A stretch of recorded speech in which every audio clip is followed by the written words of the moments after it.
Oh dear Florida, you're always in the news, and majority of the time it's not for good reasons. So it was trending on Twitter, and I was wondering like what's going on. So I checked it out, and our representative, Matt Gates or Gaetz, I don't know, I'm probably butchering his name. Anyways, was trending, and when I looked into it, so he's been investigated by the DOG, and when I read a little bit more about it, according to the New York Times. Breaking news: the Justice Department is said to be investigating Representative Matt Gaetz of Florida over a possible sexual relationship he had with a 17-year-old girl. Charges like these are taken very seriously. I'm a criminal justice major student, so when it comes to things like this, minor, they don't play it all.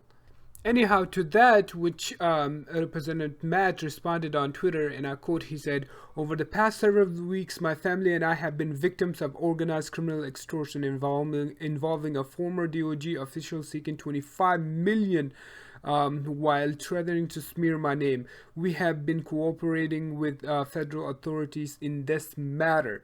And then he goes on, and my father has even been wearing a wire in the FBI's direction to cage these criminals. They planted a leak to the FBI tonight was intended to thwart the investigation. No part of the allegation against me are true, and the people are pushing these lies are targets. Okay, so before I continue of what he was saying, why did he reveal that my father was even wearing a wire in the FBI direction to catch these criminals?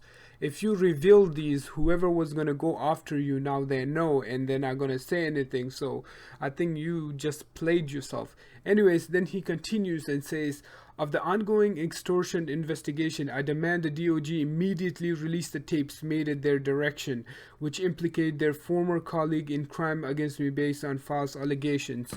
So he denies these allegations, which he's been accused of, and the investigation has been going on.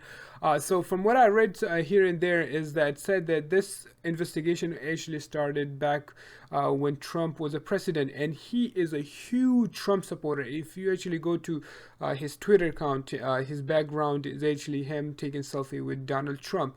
And I remember him, I got to know him a little bit about him from January 6th, of how he responded to all of the events that took place on January 6th. And that's how I kind of read into him. And I know he's a huge conservative and stuff.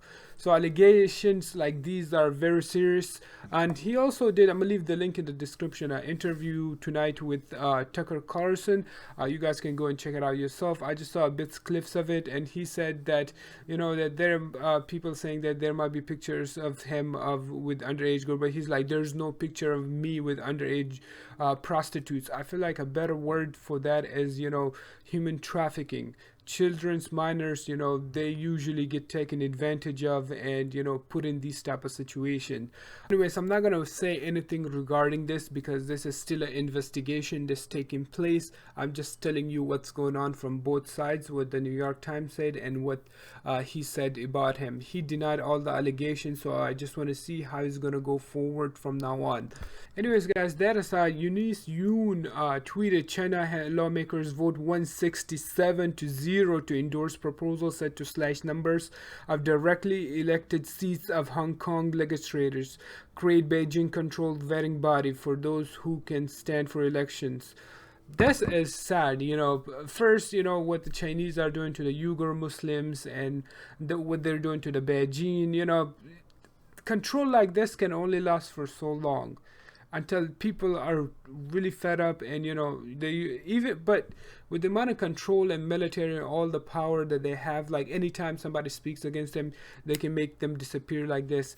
And China is not the only country that something like this is taking place. In Myanmar, when the coup happened in February, the people been protesting against it, but hundreds of them been dying since. Only like a few days ago, 100 and some died just in one day in protest against the coup.